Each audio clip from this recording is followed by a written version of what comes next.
Nakatayo pa rin si Zhongba sa harap ni Zhongcheng, pinipilit si Qiwanshong ng mga banta at nagbabala sa kanya na isaalang-alang ang mga kahihinatnan. Ipinagmamalaki niya na, ang kapangyarihan sa pagkakataong ito ay napakalaki at inakusahan si Qi Yuanxi ng paghila sa kanyang sarili at sa palasyo ng 8 cloud sa pagkasira. Si Chu at Chung, namumutla sa galit, kinuha ang singsing at inihagis ito palayo, idinedeklara na, kung gusto ni Zhangba ang kapalaran, kung gayon maaari niya itong kunin. Inilunsad niya ang singsing patungo kay Xiangba, na ang mga mata ay kumikislap sa kagalakan. Nang walang babala, umikot si Zhangba at itinulak si Zhongcheng, na nakatayo doon na may walang ekspresyon na tingin. Pagkatapos ay lumipad siya pataas, sinalo ang singsing sa himpapawid, isinuot ito, at nagbigay ng isang masamang ngiti, nanunuyan na, alam na nila ang kanilang lugar. Ngunit halos isang segundo lang ang lumipas, pagkatapos sumulyap sa singsing, lumaki ang kanyang mga mata.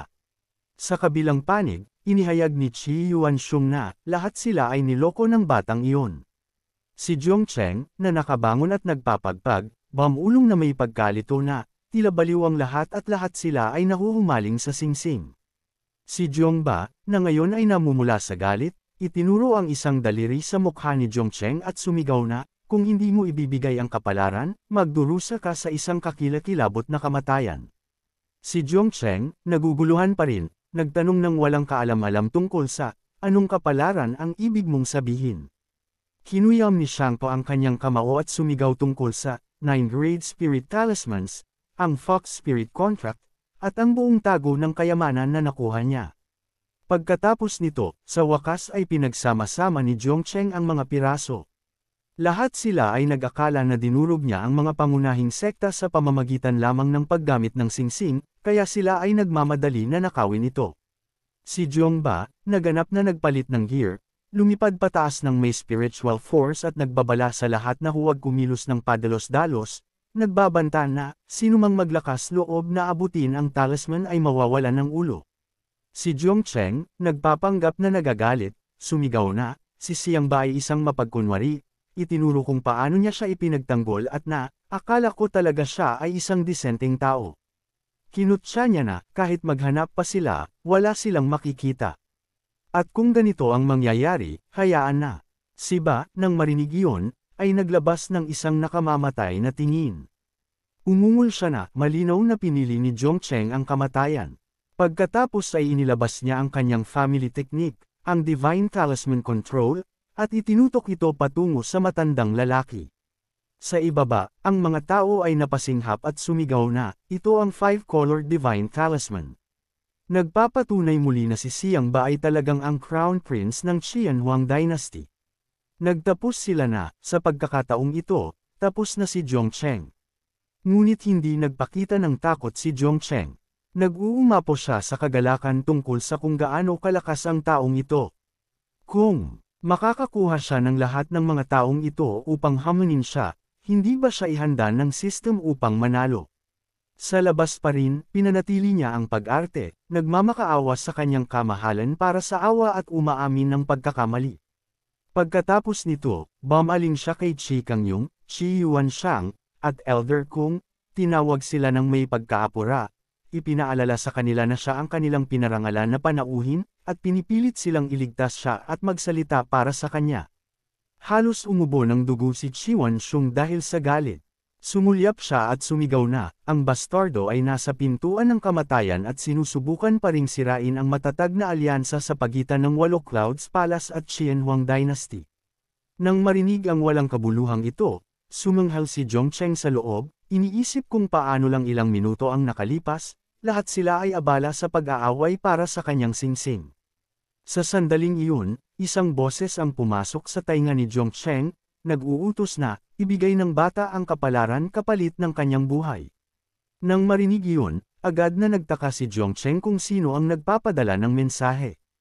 Pagkatapos niyang matukoy, nakita niya na si Qi Yuanshan ito.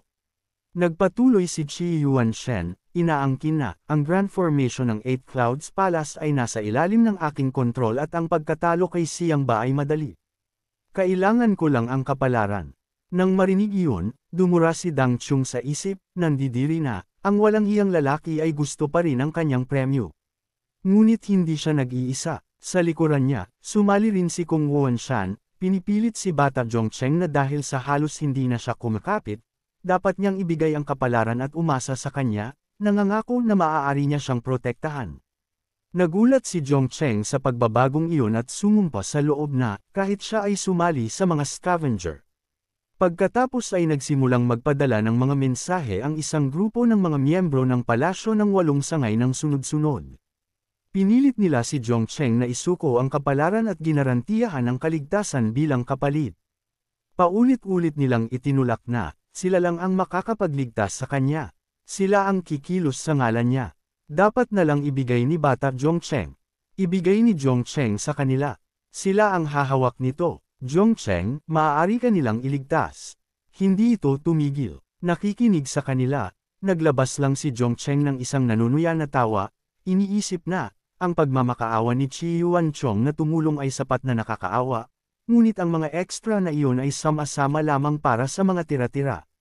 Sa pag-iisip na iyon, sumigaw si Zhongcheng ng diretsyo na, si pinuno ng sekta Chi ay malinaw na isang tao ng hustisya at oo, dapat niyang gamitin ang Grand Formation upang patayin silang lahat at ibibigay ko ang kapalaran. Halos himatayan si Chi Yuanchong dahil sa galit. Sa loob, umungol siya na, ang lalaki ay may sakit sa pag-iisip. Natural, sinabi ni Zhongcheng iyon nang sinasadya upang galitin si Xiangba. Gumana ito, tumingin si Xiangba kay Chi Wanshan, madilim ang mga mata, at nagtanong kung, talaga bang naglakas loob siyang tradorin ako. Pagkatapos nito, inilabas niya ang kanyang family technique, ang Divine Talisman Control, at itinutok ito patungo sa matandang lalaki. Agad na nagpanik si Chi Wanxing. Nagmadali siyang umiwas at nagmakaawa ng malakas na, hindi ganoon. Ang bata ang nagdudulot ng gulo. Nangako siyang, iaaktibo ko ang Grand Formation at itataboy siya palabas ngayon na. Habang mabilis siyang kumikilos upang iset up ang formation, napuno ng takot ang kanyang puso. Dahil si Zhang Ba ay nasa buong Divine Talisman mode na ngayon, kahit nabigyan siya ng putok ng formation ay hindi gagana. Ngunit hindi pa tapos si Zhang Chung. Bumaling siya sa mga nag-alok lang ng tulong at nagtanong kung, hindi ba kayo? Ang nangako nakikilos para sa kanya, kung gayon magmadali at iligtas ang batang ito. Sa sandaling natapos siya, lahat ng mga taong iyon ay tinanggihan ang lahat. Sumigaw sila sa isa't isa na, ang bata Zhongcheng ay nagsasalita ng walang kabuluhan, na kung talagang kumilos sila, hindi nila siya iiwan ng buo, at hindi dapat paniwalaan ng kanyang kamahalan ang kanyang mga kasinungalingan. Pinapanood ang lahat na nagmamadali na alisin siya, tuwang-tuwa si Zhongcheng. Sumigaw siya ng may tawa na, gumana ito. At inanyayahan ang lahat na, sumugod ng magkasama. Sa kabilang panig, kumilos na si Xiangba. Naglabas siya ng isang kamay at nagpadala ng sword / patungo kay Zhongcheng, sinasabi na, ang karamihan ay isang grupo ng mga walang utang na loob na traidor. Idineklara niya na, papatayin ko muna si Zhongcheng, pagkatapos ay haharapin ang iba. Ang sword strike ay sumiklab pasulong, sumasabog ang 5-colored energy, nakakabit ng diretsyo sa target. Hindi kumurap si Zhongcheng, lumapit pa siya, handa na harangan ito ng harapan. Ang sunod na iniharap na atake ng espada ay tumama ng diretsyo sa dibdib ni Zhongcheng, nagkalat ng nakakasilaw na mga piraso sa lahat ng dako. Ang dapat sana'y naging katapusan niya kaagad ay walang nagawa. Sa pamamagitan ng kinang ng 5 kulay na ulap, si Zhongcheng, nanlalaki ang mga mata, ay nakatayong walang galos, nagulat na buhay pa siya. Sina Chi Yuanchong at Kung Yunxian, na nanunood sa gilid, ay parehong nabigla. Nakabuka ang mga bibig habang nauutol kung paano ito nangyari. Napapalibutan ng 7 kulay na halo, ang marangyang hampas ng espada mula kay Zhongba, na puno ng labis na puwersa, ay hindi nasaktan si Zhongcheng. Sa halip, nagtayo lamang ito ng isang maliit na hola sa paligid niya.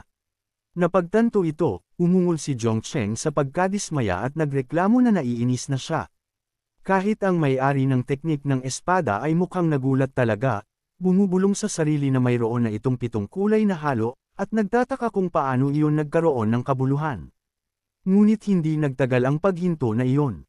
Sa susunod na segundo, naghanda siya at naisip na si Zhongcheng ay may dala lamang na isang uri ng tadhana. At hanggat ibibigay niya ang lahat, maaari pa rin niya itong patumbahin. Sa desisyong iyon, muli siyang humampas kay Zhongcheng. Sa pagkakataong ito, hindi inulit ni Xiangba ang naunang galaw, ngunit lumipat sa isang bago na tinatawag na Returning Dragon Flashed Sword. Ang talam ay humampas na parang galit na dragon, humahagibis at kamakawag sa hangin. Hindi na lang nakatayo si Zhongcheng. Inilabas niya ang Dark Spring Flame Sword, pagkatapos ay nagbitiw ng linyang ang teknik ay top-notch, hinahamon siyang dumating ng direkta. Agad na sumiklab ang dalawang teknik ng espada. Sunod-sunod, nagpalitan ng atake ang magkabilang panig. Ngunit sa tingin ng mga bagay, malinaw na nahuhuli ang panig ni Zhongcheng. Napansin ito, hindi napigilan ni Xiangba ang sarili. Nagpakawala siya ng mayabang na tawa at nanuya kung talagang iniisip ni Zhongcheng na mananalo siya gamit ang ganoong kaawa-awang teknik. Si Kung Yuan Xian, na nanunood pa rin sa gilid, ay sumali sa panunukso. Nagbigay ng isang pambabatikos tungkol sa kung ano pa ang sinusubukan gawin ni Zhongcheng, gamit ang isang bagay na napakababa upang kontrahin ang full blast ng Crown Prince, na nagdulot ng galit na sumpa mula kay Zhongcheng, na pinigilan ito at nagreklamo sa loob, naiipit sa pagkadismaya sa sistema at ang masakit na pagkaunawa na ang pinakamalakas niyang galaw ay iyon pa rin. Itinapon ang ingay, nagbigay siya ng isang malaking ngiti sa kanyang mukha at nagkunwari na siya ay lubos na kumbinsido, iginiit na hindi niya kayang makasabay. Hindi na siya nag-abalang gumanti pagkatapos noon. Tumayo lang siya roon sa kumikinang na Divine Talisman, hinahayaan ang espada ni Xiangba na bumagsak sa harang. Hindi kumaibot si Zhongcheng. Kumuha pa nga siya ng merienda habang naghihintay sa dapat sana ay kanyang kamatayan. Lumabas na ang pagkamatay ay may maraming bonus features sa pagkakataong ito. Ang atake ay paulit-ulit na nabigong burahin siya.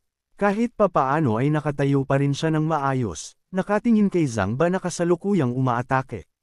Sa lahat ng naruroon, si Zhongba ang pinakamatindi ang pagkabigla, nanlalaki ang mata, nakabuka ang bibig, nagpupumilit na paniwalaan na kayang saluhin ni Zhongcheng ang kanyang full-powered slash gamit lamang ang external barrier ng Divine Talisman. Casual na itinaas ni Zhongcheng ang kanyang kamay patungo sa langit, masayang inaanunsyo na siya ay impressed na ngayon. Pagkatapos ay nagbigay siya ng isang suntok ng diretso sa mukha ni Xiangba, na nagpatilapon sa kanya, naninisi sa kanya dahil sa pagiging ganoon kap-icon, at nagmumungkahi na kung hindi siya mananalo, maaari siyang tumigil sa panginginig. Habang lumilipad si Zhongba, lumingon siya sa ere, nanlalaki ang mata, at nagbigay ng babala na pagsisisihan nito ni Zhongcheng.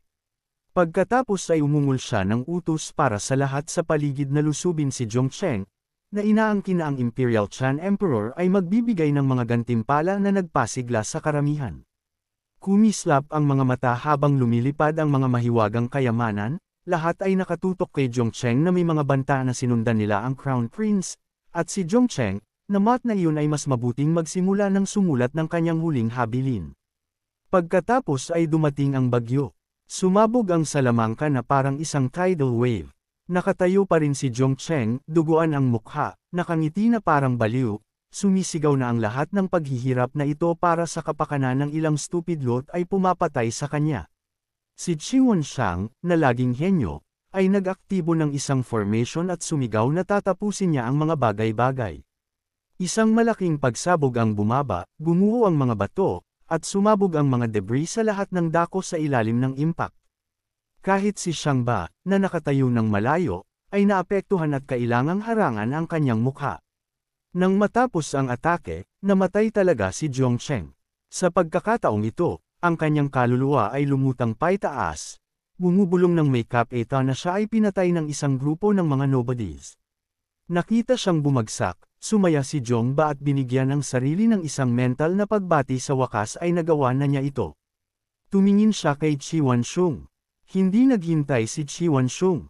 Tumama siya sa lupa gamit ang magkabilang tuhod, pinagsama ang kanyang mga kamay, at nagsumamo na ang Eight Clouds Palace ay naglilingkod lamang sa Imperial Chien Emperor.